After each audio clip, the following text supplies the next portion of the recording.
जय जगन्नाथ। राधे श्रीकृष्ण। कुकुर को खाइबा को देला बेले कही दियंतु एही तीनोटी शब्द आपणकर भाग्य संपूर्ण भाव में बदली जीव। आपण जहाँ चाहूँगी 21 दिन भितर आपण को प्राप्त होइजिब। यह सत्य अटे, यह विश्वास करंतु। कहीं धर्मशास्त्र में उल्लेखित रही कुकुर को खाइबा को देला बेले जेकोसी व्यक्ति जदि कही दियंती एही तीनोटी शब्द, केवल तीनोटी शब्द रे आपणकर संपूर्ण भाग्य बदली जीव। जदि भाग्य रे दुख कष्ट रोगग्रस्त उल्लेखित रही सबकि उल्लेखित संपूर्ण भाव में लिभिजिब। से आपण माने निहाती भाव में यह विश्वास करंतु।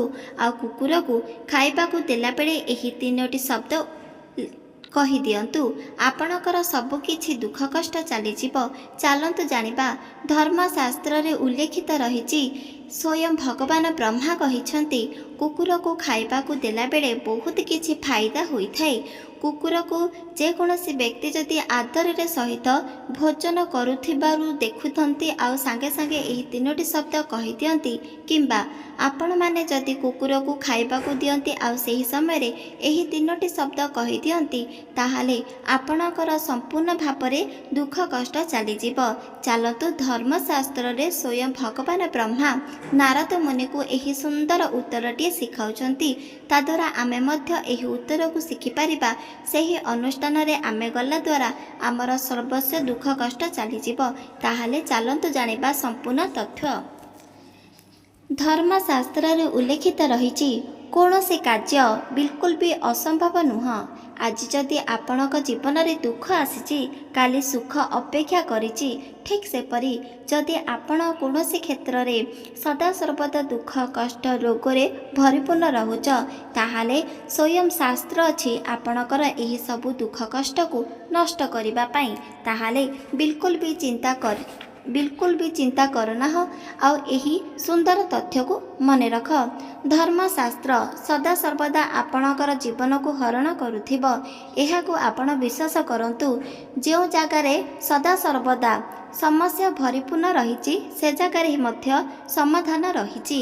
सेथिपाई आपण माने समय को नष्ट केबे भी करंतु नहीं। सर्वप्रथमे चलंतु जानिबा धर्मशास्त्र रे भगवान ब्रह्मा एही सुंदर उत्तर शिखाइछंती। जेतेबेले मनुष्य माने सदा सर्वदा अभाव दुख कष्ट कौनसी रोग रे दरिद्रता हेबाकू पड़ी थाए सेही समय रे नारद मुनि एही पृष्ठ को आसीथिले भ्रमण करिबाकू। सारा विश्व रे भ्रमण करू करू देखिले अधिकांश लोक सुस्तरी जीवन बिताउछंती। आउ किछि व्यक्ति अछंती रोगग्रस्त आ भिक्षक आ दरिद्रतारे जीवन बीतवाकू पड़ुची। एही सबु दृश्य देखिले आउ आश्चर्य होइगले। स्वयं भगवान ब्रह्मा एही पृथ्वी को सृष्टि करिथिले। पृथ्वीर प्रत्येक मनुष्य जीवजंतु कीट पतंग समस्त को सुंदर भाବରେ गढ़िथिले जेमिति काहार मध्य कौनसी असुविधा हेब नाही। ताहाले स्वयं भगवान ब्रह्मा किपरि पातर अंतर करिछंती एही सबु दृश्य देखि स्वयं नारद मुनि मध्य चिंतित होई पड़िले। महर्षि कहिबाकू लागिले मु तो निश्चित भाव में जीवी भगवान ब्रह्मा को एसबु उत्तर पचारिबी। काहेकि मनुष्य मध्य भेदभाव देखुछंती। किछि व्यक्ति को काहेकि धनवान व्यक्ति करिछंती ताके सदा सर्वदा खुशी रे आनंदरे जीवन बिताउछंती। आउ किछि व्यक्ति अछंती काहेकि सदा सर्वदा दरिद्रते जीवन बीतवाकू पड़ुछि। नारद मुनि एही सब दृश्य निज नयन रे देखिले। ताको बहुत कष्ट मध्य लागिथिला। सेथिपई सेही क्षणे महर्षि चलीगले भगवान ब्रह्मा को पचारिबा पई एहार उत्तर। भगवान ब्रह्मा ध्यानमग्न थिले। स्वर्गपुर को जाई सर्वप्रथमे भगवान ब्रह्मा को प्रणाम करिले।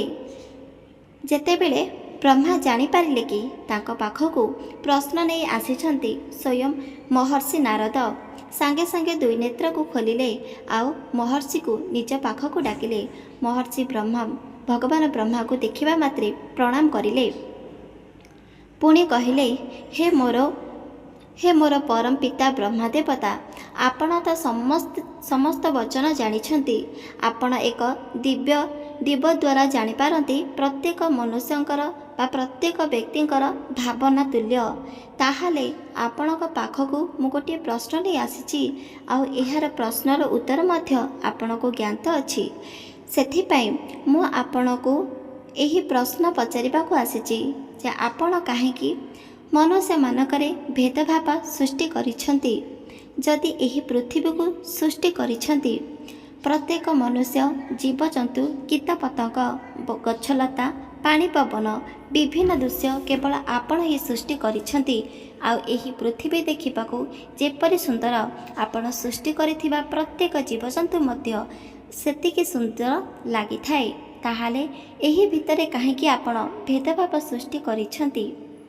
ଭଗବାନ ବ୍ରହ୍ମା ମହର୍ଷିର କଥା ଶୁଣି ହସିବାକୁ ଲାଗିଲେ ଆଉ କହିଲେ କି, ମହର୍ଷି ନାରଦ, ତୁମେ ଯାହା ବି ମଧ୍ୟ ପ୍ରଶ୍ନ ନେଇ ଆସିଛ, ଏହି ପ୍ରଶ୍ନ ମୋତେ ବିଲକୁଲ ବି ଜ୍ଞାତ ରହିଛି ଯେ ଆପଣ ଏଠାକୁ ଆସିବ ଆଉ ଏ ପ୍ରଶ୍ନର ଉତ୍ତର ମଧ୍ୟ ମୋତେ ପଚାରିବ। ହେ ମହର୍ଷି, ତୁମେ ମଧ୍ୟ ବହୁତ ଜ୍ଞାନୀ ଅଟ। ତୁମ ଜ୍ଞାନ ବଳର ଶକ୍ତିରେ ତୁମେ ଜାଣ ଯେ କାହିଁକି ମନୁଷ୍ୟମାନେ ଧନବାନ, ଆନନ୍ଦ, ଖୁସି, ସର୍ବସ୍ୱ ଜିନିଷ ତାଙ୍କ ପାଖରେ ଅଛି ଆଉ ତାଙ୍କେ ବହୁତ ଖୁସିରେ ଜୀବନ ବିତାଉଛନ୍ତି। ଆଉ କିଛି ବ୍ୟକ୍ତି ଅଛନ୍ତି, ତାଙ୍କେ ସଦାସର୍ବଦା ଦୁଃଖ, କଷ୍ଟ, ରୋଗରେ ପୀଡ଼ିତ ରହୁଛନ୍ତି। ବିଲକୁଲ ବି ତାଙ୍କୁ କୌଣସି ଭୋଜନ ମିଳିପାରୁନାହିଁ। ଏହାର ଉତ୍ତର ଆପଣଙ୍କୁ ମଧ୍ୟ ଜ୍ଞାତ ଅଛି, କିନ୍ତୁ ତଥାପି ଆପଣ ମୋତେ ଆସିଛନ୍ତି ପଚାରିବାକୁ ଏଥିପାଇଁ କି ଆପଣଙ୍କ ମନରେ ସଦାସର୍ବଦା ଗୋଟିଏ ବଚନ ରହୁଛି, ଯାହା ଆପଣ ଜାଣିଛନ୍ତି ତାହା ପ୍ରତ୍ୟେକ ବ୍ୟକ୍ତି ଜାଣନ୍ତୁ। ଯାହା ଆପଣ କରିପାରିବେ ତାହା ପ୍ରତ୍ୟେକ ବ୍ୟକ୍ତି ମଧ୍ୟ କରିପାରିବେ। ଠିକ୍ ସେପରି ହେ ମହର୍ଷି, ଆପଣ ଏକ ଜ୍ଞାନୀ ବ୍ୟକ୍ତି। ଆପଣଙ୍କ ଜ୍ଞାନ ବଳରେ ପ୍ରତ୍ୟେକ ବ୍ୟକ୍ତି, ସାଧାରଣ ବ୍ୟକ୍ତି ମଧ୍ୟ ଅତ୍ୟଧିକ ଶକ୍ତିଶାଳୀ ଆଉ ଚମତ୍କାର ବନିପାରିବ। ଆପଣଙ୍କର ଏହି ଭାବନା ସଦାସର୍ବଦା ମୁଁ ସମ୍ମାନ ଦିଏ। ସେଥିପାଇଁ ଏହାର ପ୍ରଶ୍ନ ନେଇ ଆସିଥିବା ହେତୁ ଏହାର ଉତ୍ତର ମଧ୍ୟ ମୁଁ ଆପଣଙ୍କୁ ଜଣାଇବି। ହେ ମହର୍ଷି, ଚାଲନ୍ତୁ ସର୍ବପ୍ରଥମେ ଜାଣିବା ଯେ କାହିଁକି ମନୁଷ୍ୟମାନେ ଅତ୍ୟଧିକ ଖୁସିରେ ରୁହନ୍ତି ଆଉ କିଛି ବ୍ୟକ୍ତି ଅଛି ଅତ୍ୟଧିକ ଦରିଦ୍ରତାରେ ଜୀବନ ବିତିବାକୁ ପଡ଼ୁଛି। ଏମିତି କେଉଁ କାର୍ଯ୍ୟ କରିବା ଦ୍ୱାରା ପ୍ରତ୍ୟେକ ମନୁଷ୍ୟଙ୍କ ଜୀବନରେ ସଦାସର୍ବଦା ଭାଗ୍ୟର ଏହି ଦୁଃଖ କଷ୍ଟକୁ ସମ୍ପୂର୍ଣ୍ଣ ଭାବରେ ଲିଭିପାରିବ? କିଛି ଛୋଟିଆ କାର୍ଯ୍ୟ କରିବା ଦ୍ୱାରା। ମହର୍ଷି ନାରଦ କହିଲେ, ହେ ଭଗବାନ ବ୍ରହ୍ମା, ସେହି ଛୋଟିଆ କାର୍ଯ୍ୟ କ'ଣ ଯାହା ମନୁଷ୍ୟମାନେ କରିବା ଦ୍ୱାରା ତାଙ୍କର ସମ୍ପୂର୍ଣ୍ଣ ଭାବରେ ଭାଗ୍ୟ ବଦଳିଯିବ? ଏହା ତ ଅସମ୍ଭବ ଅଟେ। ଭଗବାନ ବ୍ରହ୍ମା କହିଲେ, ଏହା ଅସମ୍ଭବ ନୁହେଁ ଜ୍ଞାନ, ଏସବୁ ସମ୍ଭବ ଅଟେ। ମନୁଷ୍ୟମାନେ ଯଦି କେବଳ ଗୋଟିଏ ପଶୁ, ଆଉ ସେହି ପଶୁ ହେଉଛି କୁକୁର, କୁକୁରକୁ ଖାଇବାକୁ ଦେଲାବେଳେ ଏହି ତିନୋଟି କେବଳ ଶବ୍ଦ କହିଦିଅନ୍ତି, ତାହେଲେ ତାଙ୍କର ପ୍ରତ୍ୟେକ ମନସ୍କାମନା ପୂରଣ ହୋଇଯିବ। ସେଥିପାଇଁ ତ ଏହି ସୃଷ୍ଟିର କିଛି ଏମିତି ନିୟମ ରଖାଗଲା ଯାହାଦ୍ୱାରା କି ପ୍ରତ୍ୟେକ ବ୍ୟକ୍ତି ବହୁତ ଖୁସିରେ ରହିପାରିବେ। ଏକଥା ଶୁଣି ନାରଦ ମୁନି ଭଗବାନ ବ୍ରହ୍ମାକୁ ପଚାରିଲେ, ହେ ଭଗବାନ ବ୍ରହ୍ମା, ହେ ମୋର ପୂଜ୍ୟ ପିତା, ମୁଁ ଆପଣଙ୍କୁ ଗୋଟିଏ ମାତ୍ର ବଚନ କହିବି। ଏହି ବଚନର ଉତ୍ତର ମୋତେ ବହୁତ ଆବଶ୍ୟକତା। ମୋଦ୍ୱାରା ପ୍ରତ୍ୟେକ ବ୍ୟକ୍ତି ମଧ୍ୟ ଏ ବିଷୟରେ ଜାଣିପାରିବେ। ଦୟାକରି ଏହାର ଉତ୍ତର ମଧ୍ୟ ମୋତେ କହିପାରିବେ।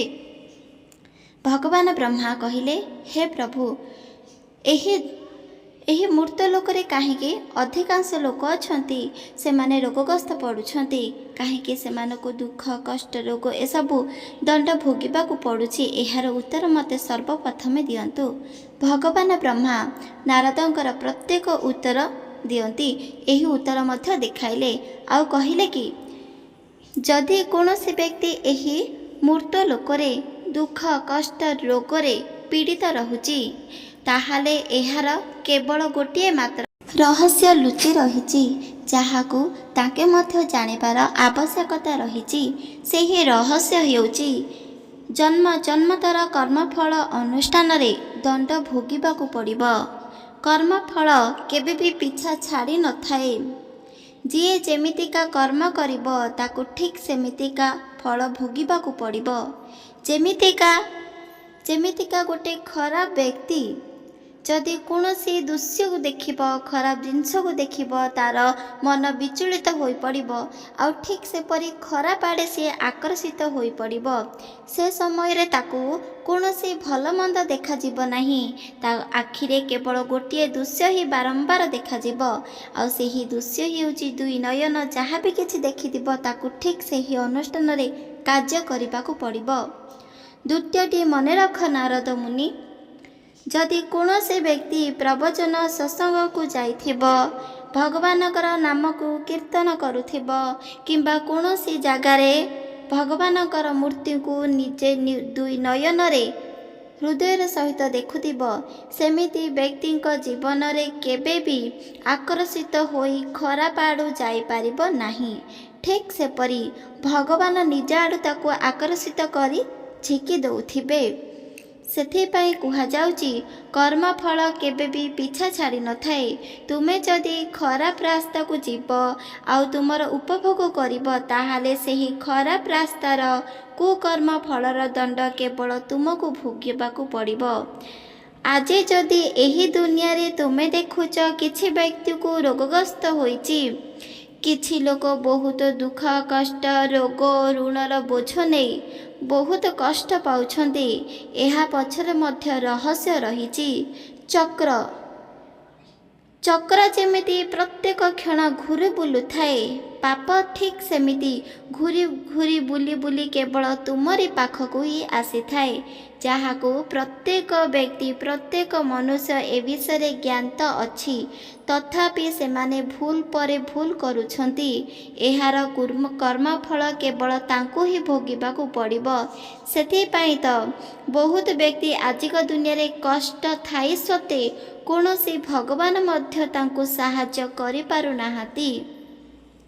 महर्षि नारद भगवानकर एही कथा शुणी बहुत मन दुख करिले आउ कहिले, हे मोर पिताश्री, हे सृष्टिकर्ता, यह तो सत्य अटे, जीए जेमितिका कर्म करिब ताकू ठीक सेही कर्मफल अनुष्ठान रे दंड भोगिबाकू पड़िब। एही मृड व्यक्ति मने जानी पारंती नाही कि कर्म जेते मध्य खराब थाउना काहेकि केवल तुमे जदि कर्म कुकर्म फल करुछंती केवल तुमको ही भोगिबाकू पड़िब। तथापि सेमाने कुकर्म फल ही करुछंती। जदि कौनसी व्यक्ति ए विषय ज्ञात रहुची तथापि सी कुकर्म फल करुची, आउ व्यक्ति ज्ञात नथिले मध्य कुकर्म फल रे जड़ित रहुची, सेमाने जानी पारंती नाही सेही कुकर्मर फल दंड बहुत अधिक केवल तांकू ही सह्य करबाकू पड़िब। सेही समय रे भगवान ब्रह्मा कहिले, सेथिपाई तो तुमे जो प्रश्न नहीं आज एठाकू आसीच, प्रत्येक व्यक्ति जानी शुणी जदि कौनसी भूल करुछंती सेही भूल दंड ताकू ही भोगिबाकू पड़िब। से समय कौनसी व्यक्ति को कौनसी भगवान मध्य रक्षा करि पारिबे नाही। सी केते मध्य भक्त होइथाउ ना काहेकि तपस्वी हो मुनि हो किबा महर्षि हो, जदि से कुकर्म फल अर्जित करुछि सेही कुकर्म फलर दंड केवल ताकू ही भोगिबाकू पड़िब। नारद मुनि भगवानकर बाणी शुणी बहुत मन दुख करिले आउ जानी पारिले एहा तो नियति अटे आउ सत्य मध्य अटे। से समय रे पुणी थरे कहिले, हे सृष्टिकर्ता, आपण को गोटे मात्र प्रश्नर उत्तर मु जानी पारिली, एबे द्वितीय प्रश्नर उत्तर कहि दियंतु। जदि कौनसी व्यक्ति जा जीवन में धनवान व्यक्ति हेबाकू चाहिब, प्रत्येक इच्छा को पूरण करने को चाहिब, धर्म मार्ग रे जीव सत्य मार्ग रे जीव, ताहाले कौन से चाहुथिबा आशा करुथिबा जिनिस ताकू कौन प्राप्त हेब। भगवान ब्रह्मा एकथा शुणी नारद मुनि को कहिले, एहा तो सत्य अटे। धर्म पुराण रे उल्लेखित रही एही प्रश्नर उत्तर, जहाँकि प्रत्येक व्यक्ति विषय जानीपारे। जदि कौनसी मनुष्य एही पृथ्वी रे जन्मग्रहण करिछि, ता जीवन रे सी कुकर्म फल अर्जित करुछि, आ सी जानी सारिछि जे एहा हेउछि कुकर्म फल, आ एहार दंड मध्य ताकू भोगिबाकू पड़िबो। सेही दिन ठारू सेही मार्ग को बदलाई देउछि, धर्म मार्ग रे जाउछि, सत्य पथ रे जाउछि, भक्ति मार्ग रे जाउछि। धीरे धीरे करी तार सर्वस्व पाप नष्ट हेब कहीं सी भगवानक निकट को जाई पारुछि। सेथिपाई तो कुहाଯାଉଛି भगवानकर निकटतर हुआ सर्वस्व पाप को क्षय करिहेब। द्वितीय कथा हेउछि शास्त्र रे एक कथा मध्य उल्लेखित रहिछि सेही समय जदि कौनसी व्यक्ति आवश्यकता पड़ुथिबो जिनिस जदि भगवान को मागंती ताहाले भगवान केबे भी प्रदान करंती नहीं। कहीं ता आगरू कुकर्म फल जदि अर्जन करुछंती ताहाले भगवान सांगे सांगे तुमर कौनसी भी पाप को लिभे न थांती आ सांगे सांगे वरदान प्रदान करंती नहीं। जदि सही व्यक्ति को समय अनुजाई ताको सही जिनिसर आवश्यकता पड़ुछि सेथिपाई तो स्वयं प्रत्येक तीनोटी भगवान उल्लेखित करिछंती धर्मशास्त्र ब्रह्मशास्त्र प्रत्येक पुराण को एही अनुजाई प्रत्येक मनुष्य माने समय अनुजाई तांकर प्रत्येक मनस्कामना को पूर्ण करि पारिबे। एहा सत्यटे सेथिपाई तो प्रत्येक मनुष्यर इच्छा बाच्छा पूर्ण होई जाए। नारद मुनि कहले ताहाले एहा कण सत्य अटे? प्रत्येक मनुष्य कण समय अनुजाई तांकर इच्छा शक्ति को संपूर्ण पूर्ण करने हेले केवल शास्त्रर आवश्यकता रहुछि। भगवान ब्रह्मा कहले एहा सत्य अटे। शास्त्रर आवश्यकता रहिछि प्रत्येक समस्या रे। मनुष्य मात्र रे समस्या होई थाए, मनुष्य मात्रक भूल घटी थाए। सही भूल को सबुदिन पाई लिभेबा पाई आउ समाधान करिबा पाई हेले केवल शास्त्रर आवश्यकता रहिछि। शास्त्र जे सर्वस्व समस्या को समाधान करि थाए, सर्वस्व असंभव तथ्य को संभव करि थाए। एहा हेउछि भगवान तुल्य। शास्त्र बिना मनुष्य कौनसी क्षेत्र में मध्य विजय प्राप्त करि परिबो नाही। सेतिपाई तो धर्मशास्त्र रे उल्लेखित रहिछि जदि कौनसी मनुष्य को समय पूर्व कौनसी जिनिसर आवश्यकता रहुछि ताहाले गोटे पशु आ सेही पशु हेउछि कुकुर। कुकुर को जदि जेकोसी जिनिस खाइबाकू देला बेले एही तीनोटी शब्द कहि दियंती तांकर प्रत्येक मनस्कामना पूर्ण होइजिब। जहाँ चाहिए ताहा प्राप्त करिपारिबे। एही तीनोटी शब्द को सदा सर्वदा मने रख। तीनोटी शब्द हेउछि से महिला हो किंबा पुरुष हो, जदि कौनसी जिनिसर आवश्यकता रही, समस्या रही, दुख कष्ट रोग रही, धर्म मार्ग रे जाउछंती, सत्य मार्ग रे जाउछंती, भगवान को पूजा आराधना करुछंती, विश्वास रखुछंती, भजन कीर्तन करुछंती, सेही व्यक्ति जदि कुकुर को खाइबा को देला बेले कहि दियंती एही तीनोटी शब्द ताहाले तांको जीवन रे जेते मध्य समस्या थिबो सबु किछि दूरेई जीवो।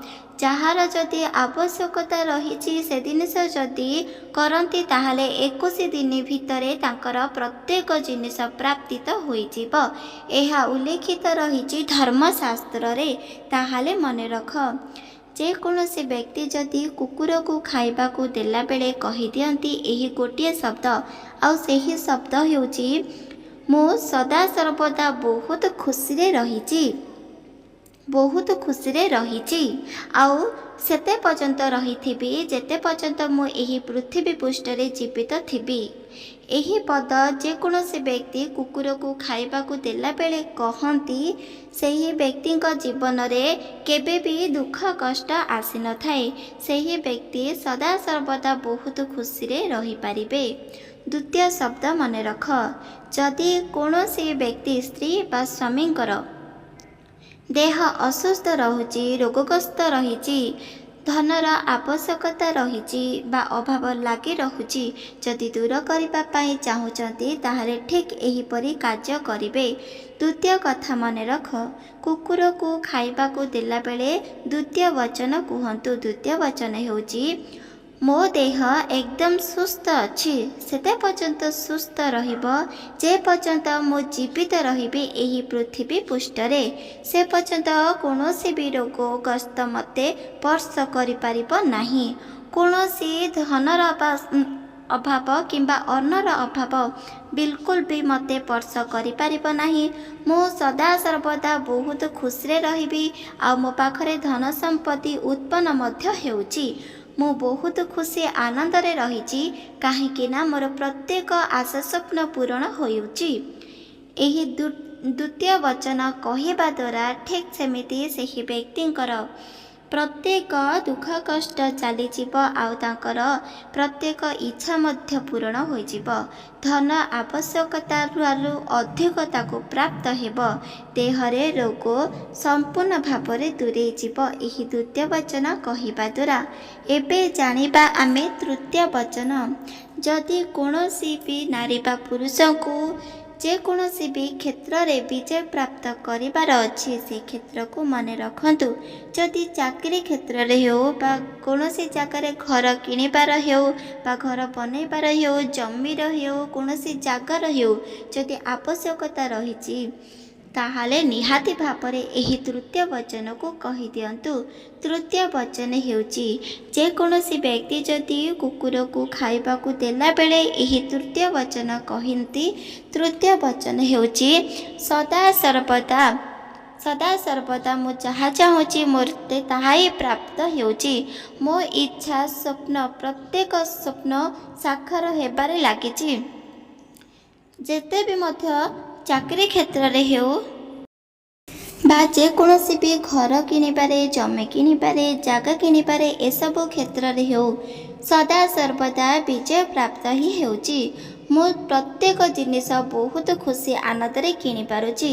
ଭଗବାନଙ୍କର ଅଶେଷ ଆଶୀର୍ବାଦ କେବଳ ମୋ ଉପରେ ରହିଛି। ମୁଁ ଭଗବାନଙ୍କର ଏକ ଛୋଟିଆ ଭକ୍ତଟିଏ। ତାଙ୍କ ଚରଣରେ ରହି ସଦାସର୍ବଦା ଭଗବାନଙ୍କର ସେବା କରିବି, ଭକ୍ତି ମାର୍ଗରେ ଯିବି। ଏହି ହୃଦୟରେ କେବଳ ଭଗବାନଙ୍କୁ ହିଁ ବାସ କରିବାର ସୁଯୋଗ ରହିଛି, ଅନ୍ୟ କୌଣସି ବ୍ୟକ୍ତି ନୁହଁ। ଏମିତି ତିନୋଟି ଶବ୍ଦର ବଚନ କହିବା ଦ୍ୱାରା ପ୍ରତ୍ୟେକ ଇଚ୍ଛା ଆଉ ସ୍ୱପ୍ନ ମଧ୍ୟ ସାକାର ହୋଇଥାଏ। ଯାହା ଚାହିଁବେ ତାହା ମଧ୍ୟ ପ୍ରାପ୍ତ ହୋଇଯିବ। ଏହା ସତ୍ୟ ଅଟେ, ଏହାକୁ ଭୁଲନ୍ତୁ ନାହିଁ। ଧର୍ମଶାସ୍ତ୍ରରେ ଉଲ୍ଲେଖିତ ରହିଛି, ଯେକୌଣସି ବ୍ୟକ୍ତି ଯଦି ଏପରି ତିନୋଟି ଶବ୍ଦ କୁହନ୍ତି ତାଙ୍କର ପ୍ରତ୍ୟେକ ଆଶା ସ୍ୱପ୍ନ ସାକାର ହୋଇଥାଏ। ଏହି ତଥ୍ୟ ଆପଣମାନେ କେବେ ବି ଭୁଲନ୍ତୁ ନାହିଁ। ପ୍ରତ୍ୟେକ ବ୍ୟକ୍ତିକୁ ଏ ବିଷୟରେ କୁହନ୍ତୁ, ଯାହାଦ୍ୱାରା କି ସମସ୍ତେ ଜାଣିପାରିବେ।